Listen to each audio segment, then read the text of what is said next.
ચાલો મિત્રો, નમસ્કાર, ગુડ મોર્નિંગ. આપ સૌનું સ્વાગત છે તમારી પોતાની આ યુટ્યુબ ચેનલમાં. મિત્રો, ચેનલ સબસ્ક્રાઇબ કરી લેજો, ટેલિગ્રામ ચેનલ જોઈન કરી લેજો અને ઇન્સ્ટન્ટ નોટિફિકેશન માટે ઇન્સ્ટાગ્રામ પેજને ફોલો કરી લેજો. તો મિત્રો, કદાચ એવું બની શકે કે આ ચેપ્ટરનો છેલ્લો લેક્ચર હોય, અહીંયા આપણું ચેપ્ટર પૂરું થઈ જાય. બરાબર. સંપૂર્ણ મિત્રો આ કન્ટેન્ટ તમે જે સ્ક્રીન પર જોઈ રહ્યા છો એની સંપૂર્ણ 900 પેજની બુક ઓન એન એવરેજ મિત્રો 900 પેજની બુક જે છે એ મિત્રો અવેલેબલ થઈ ચૂકી છે. બરાબર. તમે જે છે ઓર્ડર કરી શકો છો, ટેલિગ્રામ પર જોઈ શકશો ક્યાંથી તમારે ઓર્ડર કરવો કે વગેરે માહિતી. અને એ સિવાય મિત્રો આપણે ફર્ધર આગળ લેક્ચરની સિરીઝ ચાલુ જ રાખીશું. પછી મિત્રો એકાદ મહિના પછી જ્યારે તમે તમારી જાતે સિલેબસ જે છે એ એકાદ વાર રીડ કરી લ્યો, સંપૂર્ણ કવર કરી લ્યો, પછી મિત્રો આપણે એક સાથે બધા જ જે ચેપ્ટર છે એમની મોક ટેસ્ટ પણ મિત્રો મૂકી દઈશું, જેથી તમને મોક ટેસ્ટ પ્રેક્ટિસ કરવામાં પણ ઇઝી રહે. બરાબર. અત્યારે મોક ટેસ્ટ મૂકીને કોઈ ફાયદો છે નહીં. તો મિત્રો, ફિશરીઝ ઓફિસરની અંદર આપણે આગળ કઈ રીતે પ્રિપરેશન કર્યું એના માટે અલગથી એક હું મિત્રો આજે વિડીયો મૂકી દઈશ. એ સિવાય કુલ કેટલા ફોર્મ ભરાણા છે, કઈ રીતે ઓછી મહેનતમાં વધુ માર્ક મેળવી શકે, બધી સંપૂર્ણ સ્ટ્રેટેજી, કેટલા ફોર્મ ભરાણા સાથે મિત્રો માહિતી જે છે એ આપતો એક વિડીયો બનાવી દઈશ. એ સિવાય મિત્રો, ગુજરાત પંચાયત સેવા પસંદગી મંડળ બોર્ડ દ્વારા લેબોરેટરી ટેકનિશિયનની મિત્રો જાહેરાત કરી દેવામાં આવી છે, જે ખૂબ મોટી જગ્યા છે મિત્રો અને ખૂબ સારી જગ્યા છે. જે લોકો બીએસસી કેમેસ્ટ્રી માઇક્રો પ્લસ મિત્રો એમએલટી કરેલું છે એ લોકો માટે એક સોનેરી તક છે. બરાબર. અને એના માટે મિત્રો આપણે અગાઉ પણ મેં જાહેરાત કરી હતી, મેં કીધું આ રીતનો એક કોર્સ આવશે. બરાબર. અને સૌ મિત્રો જે એમએલટી વાળા છે એ એપ્લાય કરી શકશે. અને એના માટે મિત્રો વિશાલ ખોડીફાળ સર એપ પર સંપૂર્ણ કોર્સ જે છે અવેલેબલ થઈ ચૂક્યો છે. ત્યાંથી મિત્રો તમને એક એવું પ્લેટફોર્મ મળશે કે જ્યાંથી તમે મિત્રો સરળતાથી પ્રિપરેશન કરી શકશો, ટુ ધી પોઈન્ટ કરી શકો, એક ટાર્ગેટ સાથે મિત્રો પ્રિપરેશન કરી શકશો, બધા સબ્જેક્ટ કવર કરી શકશો, બધું કન્ટેન્ટ તમને ત્યાં મળી જશે. બરાબર. તો ત્યાં એકવાર મિત્રો વિઝિટ કરી લેજો. ચાલો મિત્રો, હવે આજનો જે આપણો લેક્ચર છે, બરાબર, એક્વા કલ્ચરની અંદર મિત્રો આગળની વસ્તુ આપણે જે ભણવાના છીએ, તો એની અંદર મિત્રો 4 પોઈન્ટ ભણીશું. બરાબર. એક્વાકલ્ચરની અંદર મીઠા પાણીનું જળચર ઉછેર એટલે કે મીઠા પાણીનું એક્વાકલ્ચર હોય, દરિયાકાંઠાનું એક્વાકલ્ચર હોય, મરી કલ્ચર હોય કે ભાખાર પાણીનું એક્વાકલ્ચર હોય. આ ટોટલ 4 પોઈન્ટ જે છે મિત્રો આપણે ભણવાના છે. હું એવું ટ્રાય કરીશ કે આજે આપણે 4 પોઈન્ટ પૂરા કરી લઈએ. બરાબર. હવે એક્વાકલ્ચર જ આપણે શરૂ કર્યો છે ને પહેલેથી છેલ્લે સુધી મિત્રો હજારો વાર આપણે એક્વાકલ્ચર શબ્દ ભણી ચૂક્યા છીએ. તો એની અંદર મિત્રો વાત કરીએ તો મીઠા પાણીનું જળચર ઉછેર એટલે કે ફ્રેશ વોટર એક્વાકલ્ચર. બરાબર. સૌથી પહેલાં ફ્રેશ વોટર એક્વાકલ્ચરની વાત કરીએ મિત્રો, તો આ એક એવી પદ્ધતિ છે જેમાં મિત્રો માછલીઓ જે છે, ફિશ જે છે, અને અન્ય જળચર છે જેમાં ઝીંગા આવી જાય કે એ સિવાયના અલગ અલગ મિત્રો સ્પીસીસ આવી જાય. આ માછલી અને અન્ય જળચરના ઉછેર માટે જમીન આધારિત એટલે તળાવો હોય, નદી હોય, નહેર હોય કે પછી કૃત્રિમ પુખ્તાઓનો ઉપયોગ થાય છે. બરાબર. એક જમીન આધારિત જે કાંઈ સંસાધનો છે, નદી, તળાવ, નહેર કે પછી કૃત્રિમ નહેર, બરાબર, આ બધી વસ્તુનો ઉપયોગ થાય છે મિત્રો. દેશના કુલ માછલી ઉત્પાદન જે છે મિત્રો એમાંથી 55 લઈને 60% જેટલું ઉત્પાદન ફ્રેશ વોટર એક્વાકલ્ચર એટલે કે મીઠા પાણીની અંદર થાય છે મિત્રો. આઈએમપી પ્રશ્ન છે મિત્રો. મીઠા પાણીનું જળચર ઉછેરની વાત કરીએ તો 55 લઈને 60% જેટલું જે છે ભારતની અંદર માછલી ઉત્પાદન જે છે એ આ પદ્ધતિથી થાય છે. એમાં મિત્રો કઈ મુખ્યત્વે ઇન્ડિયન મેજર કાપ્સ જે છે, બરાબર, ઇન્ડિયન મેજર કાપ્સ મુખ્યત્વે કઈ છે મિત્રો, ચાલો કમેન્ટ્સમાં બધાને લખવાનું છે. ઇન્ડિયન મેજર કાપ્સ હોય, કેટફિશ હોય, તિલાપિયા, પોન, આ બધી જે છે સ્પીસીસ છે એનો ઉછેર કરવામાં આવે છે. તો આ સંપૂર્ણ મુદ્દો છે મિત્રો. કઈ વસ્તુઓમાં ઉપયોગી છે, સૌથી પહેલાં કોન્સેપ્ટ ક્લિયર કરો કે ભાઈ મીઠા કલ્ચરની અંદર શું હોય, જેમાં આ પહેલો ટોપિક. બરાબર છે. પછી ફેક્ટવાળી વસ્તુ તો કે ભારતની અંદર કેટલા ટકા જે છે માછલીઓનું ઉત્પાદન આ પદ્ધતિથી થાય છે, ફ્રેશ વોટરથી. પછી ત્રીજો પોઈન્ટ તો કે એની અંદર કઈ સ્પીસીસ જે છે તેનો ઉછેર કરવામાં આવે છે. આ 3 પોઈન્ટ એક જ પેરેગ્રાફમાંથી બને છે અને 3 આઈએમપી પ્રશ્ન આમાંથી બની શકે છે મિત્રો. બરાબર. તો લાઇટલી નથી લેવાનું, આપણે ટુ ધી પોઈન્ટ કરવાનું છે. હવે મિત્રો મુખ્ય ઉછેર પદ્ધતિઓની વાત કરીએ, જેમાં ફ્રેશ વોટર એક્વાકલ્ચરની અંદર વાત કરીએ તો એની અંદર મિત્રો મોનોકલ્ચર હોય, પોલીકલ્ચર હોય, ઇન્ટિગ્રેટેડ ફિશ ફાર્મિંગ હોય કે બાયોફ્લોક ટેકનોલોજી હોય, બરાબર. આ કુલ 4 પદ્ધતિ છે. હવે 4 પદ્ધતિની અંદર શું ફેર પડે છે? જો મોનોકલ્ચર હોય મિત્રો તો આખું તળાવ છે, બરાબર, એની અંદર એક જ સ્પીસીસની માછલી છે, જેમ કે આપણે કટલા કરીએ અથવા તો સર રોહુ કરીએ, બરાબર. આ એક જ સ્પીસીસની માછલી જે છે એનો ઉછેર કરવામાં આવે તો એને મોનોકલ્ચર કહેવાય. મોનો એટલે એક જ, બરાબર. આ આપણને બહુ સિમ્પલ છે, એમાં કાંઈ અઘરું છે નહીં.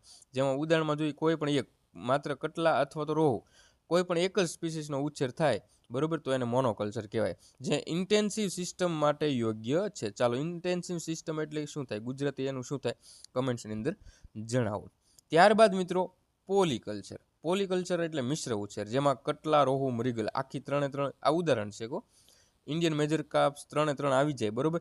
આ રોહુ છે, એની સાથે કટલા છે, બરાબર, અને એની સાથે મૃગલ છે, બરાબર. તો આ એક સાથે ત્રણ સ્પીસીસ મિત્રો આવી જાય તો આને પોલીકલ્ચર કહેવાય, બરાબર. એક સાથે 3 એવો જ મિનિંગ ન થાય, બટ એકથી વધારે અલગ અલગ સ્પીસીસને ભેગી આપણે ઉછેર કરીએ મિત્રો તો તેને પોલીકલ્ચર કહેવામાં આવે છે મિત્રો. ચાલો, પહેલો પોઈન્ટ મોનોકલ્ચર શું થાય? સર તળાવની અંદર એક જ પ્રકારની માછલી છે. સર પોલીકલ્ચર શું થાય? સર તળાવની અંદર એક સાથે એક કરતાં વધારે પ્રકારની માછલી, એક કરતાં વધારે પ્રજાતિની માછલી છે, બરાબર. ઓકે, ત્રીજો પોઈન્ટ છે મિત્રો integrated fish farming. Integrated fish ફાર્મિંગની અંદર માછલી ઉછેરને આપણે બીજા કોઈ પણ ધંધા સાથે સંકળાઈ દઈએ તો એને ઇન્ટિગ્રેટેડ ફિશ ફાર્મિંગ IFF કહેવામાં આવે છે. કઈ રીતે છે? જો ભાઈ, માછલી ઉછેર તો કોમન જ છે, બરાબર. એની સાથે તમે ખેતી જે છે એ એડ કરી દો, એની સાથે તમે પછી પશુપાલન જે છે એ એડ કરી દો, તો માછલી ઉછેર સાથે તમે બીજી કોઈ પણ આવક મેળવી રહ્યા છો જેનાથી આવક તમારી ઊંચી આવશે. આને એક પ્રકારે ઇન્ટિગ્રેટેડ ફિશ ફાર્મિંગ કહેવામાં આવે છે મિત્રો. એક સાથે 2 આવક લઈ શકીએ. ચોથું છે મિત્રો બાયોફ્લોક ટેકનોલોજી, બરાબર. હવે આ તો આપણે આગળ સમજી ચૂક્યા છીએ. ઘટાડેલા પાણીમાં ઓછા પાણીની અંદર મિત્રો વધુ ઉત્પાદન મેળવવું હોય તો બાયોફ્લોક ટેકનોલોજીનો ઉપયોગ કરતા હોય છે. શહેરી વિસ્તારો માટે વધુ યોગ્ય છે, કારણ કે શહેરી વિસ્તારોમાં પાણીની અછત રહેતી હોય છે. આગળ વાત કરીએ મિત્રો મીઠા પાણીમાં ઉછેર માટે યોગ્ય પ્રજાતિઓ જે છે મિત્રો માત્ર નજર કરીશું, બરાબર. ઇન્ડિયન મેજર કાર્પ્સ છે, હા સર, એની અંદર કટલા, રોહુ, મૃગલ આ ત્રણેય સર આ તો આપણે આગળ વાત કરી જ ચૂક્યા છીએ, બરાબર ને, કે આ ત્રણેયનો યુઝ થાય છે. એ સિવાય એક્ઝોટિક કાર્પ્સની અંદર કોમન કાર્પ્સ હોય, ગ્રાસ કાર્પ્સ હોય, સિલ્વર કાર્પ્સ હોય, આ 3 જે છે એનો યુઝ થાય છે. શેમાં? ફ્રેશ વોટર એક્વાકલ્ચરની અંદર મિત્રો, બરાબર. આ ભૂલાય નહીં, ફ્રેશ વોટર એક્વાકલ્ચરની અંદર મિત્રો યુઝ થાય છે. કટલા, રોહુ, મૃગલ, કોમન ક્રાબ્સ, ગ્રાસ ક્રાબ્સ અને સિલ્વર ક્રાબ્સ જે શું છે સર, એ તો એક્ઝોટિક ક્રાબ્સ છે. કેટફિશની અંદર મુગુર અને સિંગી આ બંનેનો યુઝ થાય છે મિત્રો, ભૂલાય નહીં. જો આ આટલી સ્પીસીસના નામ તો એમ પણ તમને આવડવા જોઈએ. 3 ને 3 6 7 ને 8 તો થઈ ગયા. અને તિલાપિયા જે તો આપણને ખબર જ છે, ગિફ્ટ તિલાપિયા, એનો પણ મિત્રો મીઠા પાણીમાં યુઝ થાય છે.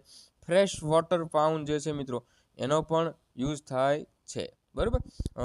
એમાં જોઈએ મિત્રો પ્રકારની અંદર, એમાં ઉદાહરણ જોઈએ તો મેક્રો બ્રેકિયમ રોસેનબર્ગી.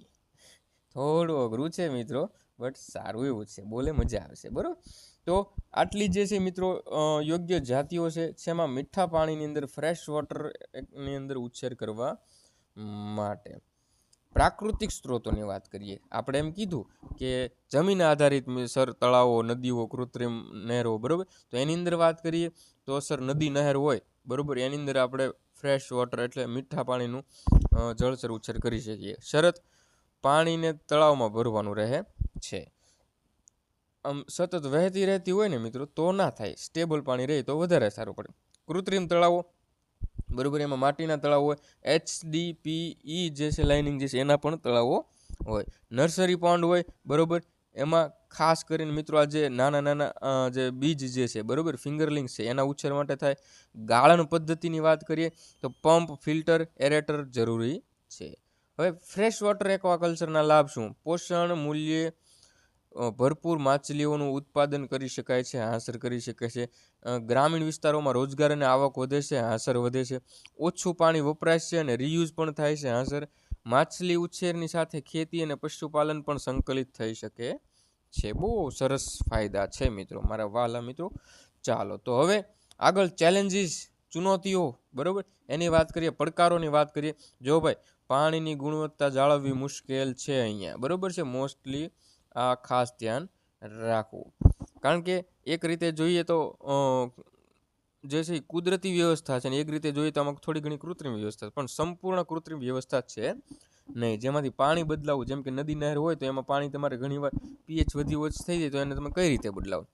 ફિંગર લિંક્સ જે છે, બરાબર, એની અવ્યવસ્થિત સપ્લાય થાય છે મિત્રો. ઓછો બજાર ભાવ આવે છે, સપ્લાય ડિમાન્ડ મિસમેચ થાય છે, અને રોગચાળાની વધુ શક્યતા છે. આ બધી જ મિત્રો મર્યાદાઓ છે, લિમિટેશન્સ છે, ચેલેન્જ છે, બરાબર. ઇકોનોમિક્સની વાત કરીએ, પદ્ધતિની વાત કરીએ. પોલિકલ્ચર જે છે સર, પોલિકલ્ચરની અંદર 60,000થી લઈને 80,000નો ખર્ચો થાય છે. એની સામે 3500થી લઈને 5,000 કિલોગ્રામની આવક થાય છે, અને વાર્ષિક 2 થી 4 લાખનો નફો થાય છે, જે સારો એવો કહેવાય. મોનોકલ્ચર સર 50,000થી લઈને 1 લાખ સુધીનું જે છે ખર્ચ થાય છે.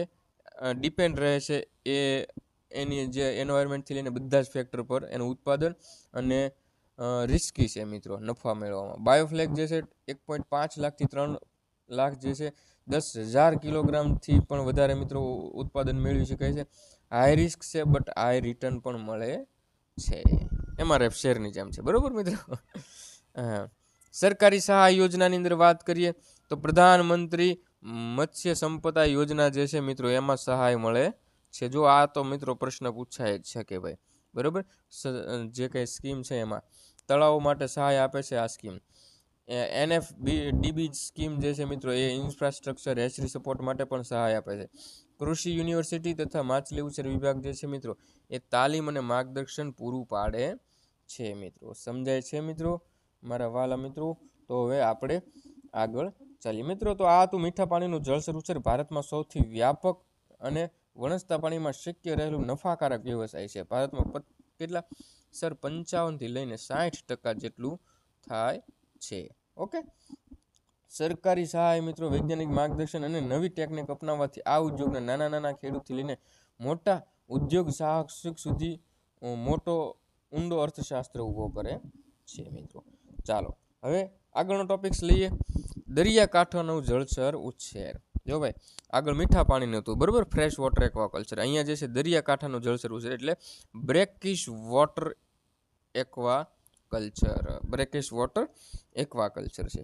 હવે જો મિત્રો નામ પરથી જ ખબર પડે કે દરિયાકાંઠાના નજીકના વિસ્તારોમાં જ્યાં મીઠું અને મીઠાશવાળું પાણી, બરાબર, સેનિટી કેટલી 0.5થી લઈને 30 PPT સુધીની હોય, બરાબર, મીઠું અથવા મીઠાશવાળું પાણી દરિયાકાંઠાના નજીકના વિસ્તારમાં હોય છે, ત્યાં આ જળચર ઉછેર થાય છે મિત્રો. બરાબર, આ પ્રકારની પદ્ધતિ અપનાવવામાં આવે છે. મુખ્યત્વે શ્રીમ્પ અને ફિનફિશ સ્પીસીસનું ઉછેર થાય છે. જો પેલો મુદ્દો કોન્સેપ્ટ ક્લિયર કરો, દરિયાકાંઠાના જળચર ઉછેરમાં થાય છે શું, ક્યાં થાય છે, બરાબર. બીજાની અંદર એની અંદર કેવી સ્પીસીસ જે છે તેનો ઉપયોગ થાય છે. શ્રીમ્પ્સ અને ફિનફિશ સ્પીસીસના ઉછેર થાય છે. ભારતમાં લગભગ 11 લાખ હેક્ટર જેટલી જમીન, 11 લાખ હેક્ટર જેટલી બ્રેકિશ વોટર પોટેન્શિયલ લેન્ડ છે, બરાબર, એટલે કે દરિયાકાંઠા જળચર ઉછેરની જમીન છે, જેના મોટા ભાગે શ્રીમ કલ્ચર માટે ઉપયોગ થાય છે. આ ત્રણ પોઈન્ટ્સ મિત્રો આઈએમપી એમાંથી મિત્રો પ્રશ્ન પૂછાઈ શકે છે. ચાલો મિત્રો આગળ જોઈએ, ઉપયોગી વિસ્તારો, સુટેબલ રિજન્સની વાત કરીએ. ગુજરાતમાં સર, ગુજરાતની અંદર ક્યાં છે આવા વિસ્તારો કે જ્યાં તમે, અરે ભાઈ ગુજરાતમાં તો 1600 કિલોમીટરનો દરિયા કિનારો છે, બરાબર. તો દરિયા કિનારાવાળા તમે પકડી લો સર, કચ્છની અંદર થાય, કચ્છ, હા સર, જામનગરની અંદર થાય, હા સર, ભાવનગરની અંદર થાય, હા સર, નવસારીની અંદર થાય, હા સર. આ બધાની અંદર દરિયાકાંઠાના બ્રેકિશ વોટર કેવું બ્રેકિશ વોટર એક્વાકલ્ચર જે છે એ થાય છે. Okay sir. તમિલનાડુની અંદર વાત કરીએ, બરાબર, તો તમિલનાડુની અંદર ચેન્નઈ જે છે, બરાબર, ચેન્નઈ વિસ્તારમાં પણ મિત્રો થાય છે. ઓડિશાની અંદર વાત કરીએ સર તો ભદ્રક અને જાગતસિંહપુરમાં થાય છે. આંધ્રપ્રદેશની અંદર જે છે એ નેલ્લોર અને પશ્ચિમ ગોદાવરીની અંદર મિત્રો દરિયાકાંઠા જળચર ઉછેર થાય છે. સર એની અંદર સ્પીસીસ કઈ પ્રકારની માછલીઓનો આપણે ઉપયોગ કરશું? તો સૌથી પહેલાં શ્રીમ્પ, બરાબર. શ્રીમ્પની અંદર વાત કરીએ તો પણ નહીં, શ્રીમ્સ, ફિનફિશ અને અધર્સ ટોટલ કેટલા આવશે સર? ટોટલ આવશે 3. એમાં શ્રીમ્સની અંદર વાત કરીએ પિનિયસ વનામે, બરોબર, જેને આપણે વ્હાઇટ શ્રીમ કરીએ તરીકે ઓળખીએ. હા સર, એનો ઉપયોગ થાય છે. પિનિયસ મોન્ડોન, જેને આપણે બ્લેક ટાઈગર શ્રીમ તરીકે ઓળખીએ, એનો પણ ઉપયોગ થાય છે. મિત્રો આઈએમપી છે ભાઈ, આઈએમપી છે. આ આપણને સ્પીસીસ યાદ જ હોવી જોઈએ. દરિયાકાંઠા નીચેનામાંથી કઈ સ્પીસીસ જે છે જે બ્રેકિશ વોટર એક્વાકલ્ચર માટે ઉપયોગમાં લેવાય છે? આવો સરળ પ્રશ્ન પૂછી શકે, પણ યાદ હશે તો થશે ને ભાઈ. ફિનિશ નહીં, ફિનફિશ જે છે એની અંદર સી બાસ, મિલ્કફિશ અને મુલેટ, આ 3 પ્રકારની જે છે મિત્રો માછલીઓનો ઉપયોગ થાય છે. અધર્સ જે છે એની અંદર મડ ક્રેબ હોય ને ઓયસ્ટર હોય, આ બધાનો ઉપયોગ થાય છે. મુખ્ય ઉછેર પદ્ધતિઓની વાત કરીએ મિત્રો, મોનોકલ્ચર ઓફ શ્રીમ. મોનોકલ્ચરની અંદર આપણને ખબર છે, આગળ આપણે ભણ્યા, એક જ પ્રકારની સ્પીસીસનો ઉપયોગ થાય છે. સૌથી સામાન્ય એની અંદર મિત્રો માત્ર વેનેમી શ્રીમ્સ જે છે મિત્રો એનો જ ઉપયોગ થાય, એનો જ ઉછેર થાય છે, એના પર જ મિત્રો ભાર દેવામાં આવે છે. પોલીકલ્ચર જે છે એની અંદર શ્રીમ્સ ઝીંગા આસાનની સાથે સાથે મિત્રો માછલીઓનો પણ ઉપયોગ થાય છે, બરોબર, ઉછેર થાય છે. રિસ્ક મેનેજમેન્ટ અને બેટર યુટિલાઇઝેશન જરૂરી છે મિત્રો. ઇન્ટિગ્રેટેડ સિસ્ટમની અંદર શ્રીમ્સ જે છે એની સાથે મેનગ્રુવ પ્લાન્ટે ઇન્ટિગ્રેટેડ ફિશ ફાર્મિંગની અંદર આપણે માછલી ઉછેરની સાથે ખેતી પશુપાલન કરીએ તો અહીંયા ઝીંગાની સાથે સાથે મિત્રો મેનગ્રુવ, દરિયાકાંઠાના વિસ્તારોમાં મેનગ્રુવ થાય છે મિત્રો, યાદ રાખજો, બરોબર. મેનગ્રુવ જે છે એનું પ્લાન્ટેશન પણ કરી શકીએ છીએ અને સોલ્ટ પ્રોડક્શન પણ કરી શકીએ છીએ. પ્રમુખ સંવર્ધન પદ્ધતિઓ, બરોબર, ઇમ્પોર્ટન્ટ પ્રેક્ટિસ મિત્રો, ખાસ આઈએમપી નથી છતાં પણ આપણે વાત કરી લઈએ, બરોબર. સેલિનિટી કંટ્રોલ જે છે, આઈડિયલ રેન્જ જે છે, મીઠું કેટલું હોવું જોઈએ પાણી, બરોબર, મીઠાશવાળું કેટલું, 10 લઈને 25 પીપીટી સુધીનું હોવું જોઈએ. સર પીએચ જે છે એસિડિક ના હોવો જોઈએ, 7.5 લઈને 8.5 બેઝિક હોવી જોઈએ. તળાવની તૈયારી સર, તળાવ જે છે સૌથી પહેલાં સુકાઈ જવા દેવાનું, પછી ચૂનાનું જે છે લાઇમિંગ કરી લેવાનું, પછી મિત્રો એને ડિઝઇન્ફેક્ટ કરી લેવાનું, જેનાથી માછલીઓમાં જે છે એ કોઈ રોગ ના લાગે. સીડ સ્ટોકિંગની અંદર સર શું કરવાનું? સૌથી પહેલાં SPF, બરોબર, સ્પેસિફિક પેથોજન ફ્રી શ્રીમ્સ જે છે એના લાર્વા આપણે એમાં એડ કરીશું. ઝીંગા જેમ કે આપણે વનામી શ્રીમ્સ જે છે એનો યુઝ કરીએ તો સૌથી પહેલાં એના લાર્વા જે છે મિત્રો આપણે લઈને આપણે મૂકીશું. વોટર એક્સચેન્જ રિસર્ક્યુલેટરીની અંદર વોટર એક્સચેન્જની વાત કરીએ તો રિસર્ક્યુલેટરિંગ અને પાર્શિયલ એક્સચેન્જ સિસ્ટમ જે છે એનો ઉપયોગ થાય છે. એરેશન જે છે, બરોબર, તો જે ઓક્સિજન સપ્લાય અથવા તો ઓક્સિજન મેજરમેન્ટનું કામ કરે છે, બરોબર, તો પેડલ વ્હીલ એરેટર જરૂરી છે, જેનાથી જરૂર પડે મિત્રો ઓક્સિજન પણ મળી રહે. બાયોસિક્યોરિટીની અંદર વાત કરીએ, entry exit, water control, fencing મિત્રો, રેગ્યુલર ટેસ્ટિંગ, આ બધું જ થવું જોઈએ. ઓકે સર, આર્થિક વિશ્લેષણ ઇકોનોમિક રિવ્યુની અંદર વાત કરીએ, આ ખાસ આપણે મિત્રો એટલું આઈએમપી નથી પણ છતાં પણ નજર કરી લઈએ, બરોબર, જેમાં પિનસ વેનામી જે છે, બરોબર, સેમી ઇન્ટેન્સિવ માટે યોગ્ય રહેશે. એની અંદર મિત્રો તળાવની સાઇઝ સર 1 હેક્ટરની જોશે, બરોબર. સીડનો જે ખર્ચો કેટલો સર? 40,000નો ખર્ચો જોશે. ફીડ જે છે, જે ખાધા ખોરાકી જે છે માછલીને આપણે દેવાની, એનો ખર્ચો સર 3.5 થી 4 લાખ. ઓહો, બહુ વધારે છે, કાં સર? હા સર. ઇલેક્ટ્રિસિટી અને લેબર ચાર્જ કેટલો થાય? મજૂરી વર્ગ અને વીજળીનો ખર્ચ સર 1 લાખ થાય. ટોટલ ખર્ચો 6 લાખથી 7 લાખ થઈ જાય સર. પ્રોડક્શન એની સામે 5 થી લઈને 6 ટન શ્રીમ જે છે એનું પ્રોડક્શન થાય છે. એમાંથી આપણે આવક કેટલી થાય? 5 થી 6 લાખના ઇન્વેસ્ટની સામે 20 થી લઈને 24 લાખ, એટલે કે 4 ગણો નફો થાય છે, 4 ગણો પ્રોફિટ મિત્રો જે છે એ થાય છે. ઓકે, હા સર, બહુ સારી વસ્તુ છે, બરાબર. એટલે કુલ 12 લાખથી લઈને 16 લાખ, બરાબર, સિઝનલમાં 4 થી 5 મહિના પૂરતું મિત્રો નફો રહે છે. ઇન્ટેન્સિવ સિસ્ટમમાં નફો વધુ પણ જોખમ પણ વધુ છે મિત્રો. એની અંદર જો રોગ થયા હોય, બરાબર, તો કયા કયા પ્રકારના રોગ થાય છે અને કઈ કઈ રીતે નિયંત્રણ કરીશું મિત્રો, એની વાત છે, બરાબર. જો WSSV એટલે કે વ્હાઇટ સ્પોટ સિન્ડ્રોમ્સ વાયરસ જે જોવા મળે તો એ એક પ્રકારનો મિત્રો આપણે વાત કરીએ તો વાયરલ રોગ છે, બરાબર, વાયરલ રોગ છે, જેની અંદર આપણે ઉપાયની અંદર વાત કરીએ, નિયંત્રણની અંદર વાત કરીએ તો એફ સીડ જે છે એનો અને બાયોસિક્યોરિટી આપણે યુઝ કરી શકીએ છીએ. EMS એટલે અર્લી મોર્ટાલિટી સિન્ડ્રોમ જોવા મળે, જે એક પ્રકારનું બેક્ટેરિયલ ઇન્ફેક્શન છે. એની અંદર પ્રોબાયોટિક અને વોટર કંટ્રોલને આપણે એના દ્વારા નિયંત્રણ લાવી શકીએ. રેડ ડિસ્કલરેશનની અંદર વાત કરીએ તો પુઅર વોટર, ખરાબ વોટર અને સ્ટ્રેસના લીધે મિત્રો આવું થાય છે. માછલીઓમાં પણ સ્ટ્રેસ આવે છે. જો મિત્રો વોટર એક્સચેન્જ અને એરેશનનો જે છે અહીંયા યુઝ થાય છે. સરકારી યોજનામાં એઝ યુઝ્યુઅલ મત્સ્યદા સંપદા યોજના NFDB જે છે આ બંનેનો ઉપયોગ થાય છે મિત્રો, બરોબર છે. અને એ સિવાય MPEDA જે એક્સપોર્ટ પ્રમોશન્સ માટે અને સર્ટિફિકેશન સપોર્ટ માટે મિત્રો ઉપયોગમાં આવે છે. ચાલો મિત્રો, આનું એક ફૂલ ફોર્મ તમારે તમારી રીતે જાણીને મને કમેન્ટ્સ કરવાનું છે મિત્રો, બરોબર છે. બજાર અને નિકાસની વાત કરીએ તો ભારત શ્રીમ્પ નિકાસમાં વિશ્વમાં ટોપ 2ના સ્થાન પર છે. ચાલો, મોસ્ટ IMP પ્રશ્ન, કારણ કે આવું જ પૂછવું છે સરકારને, બરોબર. કેટલામાં સ્થાન પર છે શ્રીમ્પના જે નિકાસ પર, બરોબર. મુખ્ય નિકાસ દેશો સર યુએસમાં જવા દઈએ આપણે, ચાઇનામાં જવા દઈએ સર આપણે, બરોબર. જાપાનમાં અને વિયેતનામની અંદર મિત્રો આ જવા દઈએ છીએ. એક્સ ફાર્મ રેટની વાત કરીએ તો 300 થી 450 પર કેજી મિત્રો ખેડૂતો વસૂલતા હોય છે. સ્પીસીસ અને ગ્રેડ મુજબ મિત્રો ફેરફાર પણ આવી શકે છે.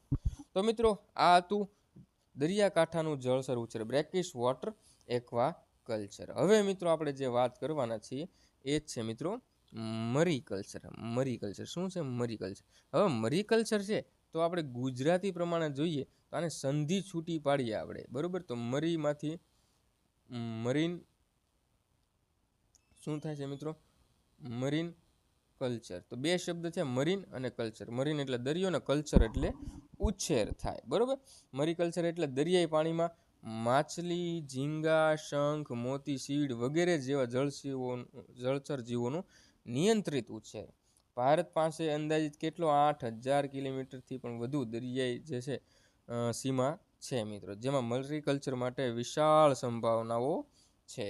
દરિયાઈ પાણીનું ઉછેર સામાન્ય રીતે ખાડી વિસ્તારોમાં, ઓપન સીઝ અથવા કેજ ફાર્મમાં થાય છે મિત્રો. આ 2 પોઈન્ટ અહીંયા જે છે IMP છે. સર કઈ કઈ સ્પીસીસ જે છે એ મરીકલ્ચરની અંદર આપણે ઉપયોગ કરીશું? સર એમાં માછલીઓ, બરોબર. માછલીઓની અંદર વાત કરીએ એશિયન સીબેસ, કોબિયા, ગ્રોપર ને મિલ્કફિશ. આનો યુઝ કરી. સેલફિશની વાત કરીએ મસલ્સ, ઓયસ્ટર ને ક્લેમ્સ, બરોબર. ક્રસ્ટેશિયનની વાત કરીએ સર એની અંદર મરીન શ્રીમ્સ અથવા તો જેને આપણે ટાઈગર શ્રીમ્સ અથવા તો ટાઈગર ઝીંગા કહીએ છીએ. સીવીડની અંદર ગ્રાસિલારિયા, બરોબર, કપ્પાફાઇકસ, બરોબર. આ બંને જે છે એનો યુઝ થાય. મોતીની અંદર પિંકટાડા, ફૂસકાટા અથવા ફૂસાટા, જે કાંઈ તમે પીએલ ઓયસ્ટર આપણે કહીએ છીએ એને. મુખ્ય મેથડ્સ કઈ કઈ મેથડથી થાય? સર એની અંદર કેજ ફાર્મિંગ થાય, રાફ્ટ કલ્ચર થાય, બોટમ કલ્ચર થાય, પોલ કલ્ચર થાય, ઓપન સી ફાર્મિંગ પણ થાય. કેજ કલ્ચરની વાત કરીએ મિત્રો તો દરિયાઈ પાણીમાં ફ્લોટિંગ કે જાળીથી બનેલા પાંજરા, આ બધું આપણે ભણી ગયા હોય. આ દરિયો છે એની અંદર છૂટું તરતું આપણે પાંજરું મૂકી દઈએ, બરોબર, ને એની અંદર માછલીનો ઉછેર કરીએ તો આપણે કેજ કલ્ચર કહેવાય છે. રાફ્ટ કલ્ચરમાં મસલ્સ ને ઓયસ્ટર માટે તરતી દૂલ ઝૂલતા તંત્ર. બોટમ કલ્ચર એટલે તળિયે ઉછેર થતો હોય, શેલો સીબેજ પર ક્લેમ્સ, મસલ્સનો ઉછેર થાય છે. પોલ કલ્ચર સીવીડ અથવા કાંસિયા માટે બાંધેલા બાંબુ પોલ્સનો ઉપયોગ થાય છે. ઓપન સી ફાર્મિંગ ખુલ્લા દરિયાનું ફાર્મિંગ છે મિત્રો. ડીપ સી કેજીસ અને long line system, modern and high yield, બરોબર. તો આ અલગ અલગ પદ્ધતિઓ છે મિત્રો, ખાલી નામ યાદ રાખી લેજો હાલ પૂરતા, બરોબર. સીધો ઓપ્શનમાં પૂછાઈ શકે છે. આવશ્યક પદ્ધતિઓ, બરોબર. એન્વાયરમેન્ટલ નીડ્સ ઓર રિક્વાયરમેન્ટ્સ, બરોબર. કેટલી મીઠાશ ખારાશ કેટલી જોઈએ? સર 30 થી લઈને 35 ppt. ટેમ્પરેચર સર 25 થી લઈને 30 ડિગ્રી સેલ્સિયસ, બરોબર. Water depth sir depends on species. Cage culture માટે 3 થી 5 મીટરથી વધારે અથવા એટલું ચાલશે. લો પોલ્યુશન ઝોન્સ ઇન્ડસ્ટ્રીયલ ડિસ્ચાર્જથી મિત્રો દૂર રાખવું. બાકી માછલીઓ જીવતી મિત્રો ડેથ થઈ જશે માછલીઓનું, સમજાય છે?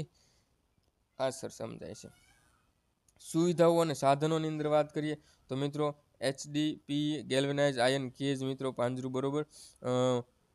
મોરિંગ સિસ્ટમ જે છે એન્કર ને ફ્લોટ્સ ચાલશે મિત્રો. એમાં નેટ જે છે એ ઇનર એટલે કે સ્મોલ મેશ અને આઉટર તો કે પ્રીડિયેટર પ્રૂફ છે. ફીડ બોટ, સ્ટોરેજ રેપ, આ બધું મિત્રો જસ્ટ આપણે સમજી લેવાનું છે, બરોબર છે.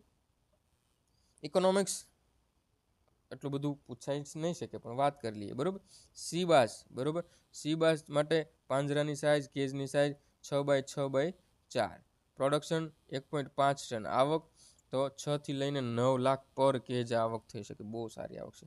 કોબિયામાં 8 મીટરનું કેજ, 2 ટનની આવક, 8 થી લઈને 10 લાખ રૂપિયાની આવક થાય છે. મસલ ઓયસ્ટર 1 હેક્ટર રાફ, કેટલું પ્રોડક્શન? 10 ટનનું પ્રોડક્શન, 4 થી લઈને 5 લાખની આવક આવે. સીવીડ 1 હેક્ટર માટે કેજ સાઇઝ આવે 15 ટન જે છે એ પ્રોડક્શન થાય ને એની સામે 2 થી 3 લાખની આવક થાય છે. સૌથી વધારે આવક કોણ આપે છે? સર કોબિયા અને સી બાસ, આ બંને જે છે સૌથી વધારે આવક આપે છે, બરોબર. એની સામે પ્રોડક્શન વધારે તો કે મસલ ઓયસ્ટર અને સીવીડ આપે છે. મિત્રો, ફાયદાની વાત કરીએ. ઊંચું ઉત્પાદન અને ગુણવત્તાવાળી માછલીનું માંસ મળે છે. મિત્રો, ઓછી જમીન જરૂરિયાત અને ઓપન સી અથવા ખાડી વિસ્તારમાં ઉપયોગી છે. નિકાસ માટે યોગ્ય ગ્રેડ અને ડિમાન્ડ્સ ઉપયોગી છે. મોતી અને સીવીડથી વેલ્યુ એડેડ પ્રોફિટ મિત્રો મળે. ચેલેન્જીસ સર વાવાઝોડું, હવામાનનું જોખમ રહે છે. ચોરી અને પાંજર તોડવામાં જોખમ રહે છે. રોગ નિદાન અને પાણીની ગુણવત્તા મિત્રો જાળવી રાખવી પડે છે. ઊંચો પ્રારંભિક શરૂઆતમાં ખર્ચ વધુ થાય છે. નૌકા પ્રવેશ અને પરવાનગી પ્રક્રિયા મિત્રો જોવે છે. સરકાર પીએમ MSY અને NFDB દ્વારા જે છે એ સહાય આપે છે, જેની અંદર કેજ કલ્ચર અને માટે સબસિડી આપે છે. કેજ કલ્ચર લેશો મિત્રો તો 40 થી લઈને 60% જેટલી સબસિડી તમને આપશે. સીડ, ફીડ, કેજ કોર્સ આ બધાની અંદર પણ મિત્રો સહાય કરશે, બરોબર. એ સિવાય મિત્રો CMFRI જે આપણે આગળ આવી ચૂક્યા છે, ભણી ચૂક્યા મિત્રો. ચાલો આનું ફૂલ ફોર્મ જે છે એ પણ મિત્રો તમારે કમેન્ટ્સમાં કહેવાનું છે. મરીન રિસર્ચ ઇન્સ્ટિટ્યૂટ છે મિત્રો, ટ્રેનિંગ અને ડેમોન્સ્ટ્રેશન આપશે, બરોબર. ડિઝીઝ સર્વેલન્સ અને રિસર્ચ અને ડેવલપમેન્ટ પણ મિત્રો કરશે. તો મિત્રો આ તો આપણું સંપૂર્ણ મરી કલ્ચર, બરોબર. એની અંદર ઉચ્ચ આવક, ઉચ્ચ નિકાસ ક્ષમતા અને તટી ખેડૂતો માટે રોજગારીનું શક્તિશાળી સાધન છે મિત્રો. તો આગળ મિત્રો હવે આપણે આપણો છેલ્લો ટોપિક જે છે ને તેના તરફ આગળ વધીએ તો એ છે મિત્રો પાંખાર પાણીનું જળચર ઉછેર, બરોબર. સલાઇન અથવા તો બ્રેકિશ ગ્રાઉન્ડ વોટર એક્વા કલ્ચર મિત્રો. પાંખાર પાણી એટલે કેવું પાણી થશે? ભૂગર્ભ પાણી થશે, જમીનની અંદર જે છે મિત્રો, બરોબર. એ પાણીની વાત થશે, જે મીઠું કે મીઠાશવાળું પણ હોઈ શકે છે. પહેલો ટોપિક કોન્સેપ્ટ ક્લિયર કરો. પાંખાર પાણી એટલે શું? ભૂગર્ભ જળ, ગ્રાઉન્ડ વોટર જે છે એને આપણે પાંખાર પાણી કહીએ છીએ. આ શબ્દ જોઈને મિત્રો બીવાનું નહીં. પાંખાર પાણી એટલે કેવું? સર પાંખાર પાણી એટલે થશે ભૂગર્ભ જળ, બરોબર. ભૂગર્ભ જળ છે, જમીનની અંદરનું પાણી. ગ્રાઉન્ડ વોટર પણ આપણે કહી શકીએ. સામાન્ય ખેતી માટે આ પાણી અનુકૂળ નથી, પરંતુ માછલી ઉછેર માટે બહુ ઉપયોગી છે. ઊંચી ખારાશ ધરાવતી જમીન હોય મિત્રો, પ્લસ નમ પિયત પાણી વિસ્તારોમાં આ પદ્ધતિ ખૂબ ફાયદો આપે છે. ખાસ કરીને ગુજરાતમાં, ક્યાં? કચ્છ, સૌરાષ્ટ્રમાં, રાજસ્થાન, હરિયાણા જેવા પ્રદેશોમાં ખૂબ લાભદાયક છે મિત્રો.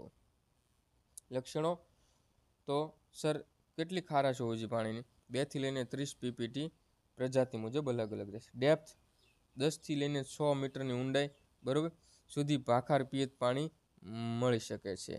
સોઇલ ટાઈપ્સ તો કે ખારાશવાળી, ગોરાળ અને મકર જમીન હોવી જોઈએ. ઝોન સેમીરાઇડ અને એરાઇડ ઝોન. ઉપયોગી સ્પીસીસ કઈ કઈ સ્પીસીસનું આપણે એમાં કલ્ચર કરી શકીએ છીએ? તો કે સર એની અંદર ફિનફિશ આપણે વાપરી શકીએ, બરોબર, જેમાં તિલાપિયા, બરોબર, સી બાસ, મિલ્ક ફિશ અને મુલેટનો ઉપયોગ થાય છે, ઉછેર થાય છે. શ્રીમ્સની અંદર વાત કરીએ તો પીનસ વેનામી, વ્હાઇટ શ્રીમ્પ, સ્કેમ્પી, બરોબર, ઇન મોડરેટ સેલિનિટી. ઇન્ટિગ્રેટેડની અંદર તો ફિશ કલ્ચરની સાથે સાથે આપણે હોર્ટિકલ્ચર કરી શકીએ, બરોબર, જેમાં બનાના ડમ છે, બરોબર, ડમ સ્ટીક છે, આ બધું અલગ અલગ સાથે સાથે કરી શકીએ. ઇન્ટિગ્રેટેડ એટલે એક સાથે 2-3 વસ્તુ, બરોબર.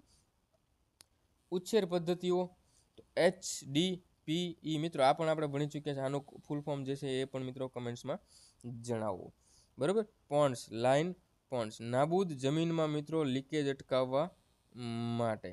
માછલી માટે લાંબા ગાળાનો ઉછેર જે છે એ પણ પોસિબલ છે મિત્રો. બાયોફ્લક્સ સિસ્ટમ ઇન સલાઇન વોટરની વાત કરીએ તો ક્લોઝ સિસ્ટમ હશે મિત્રો, બરોબર. એની અંદર મિત્રો સેલિનિટી ટોલરેટ કરી શકે એવી ફિશ હશે. ત્રીજું, cage in સલાઇન or કેનલ્સ or ponds, બરોબર. કેજ જે છે મિત્રો આપણે કેનાલ, નહેરોમાં અથવા તો તળાવમાં મૂકી દઈએ. Limited applicability based on water depth, બરોબર. ચાલો હવે સર આના ફાયદા શું, બરોબર. આના ભાખાર પાણી જળચર ઉછેરના ફાયદા શું?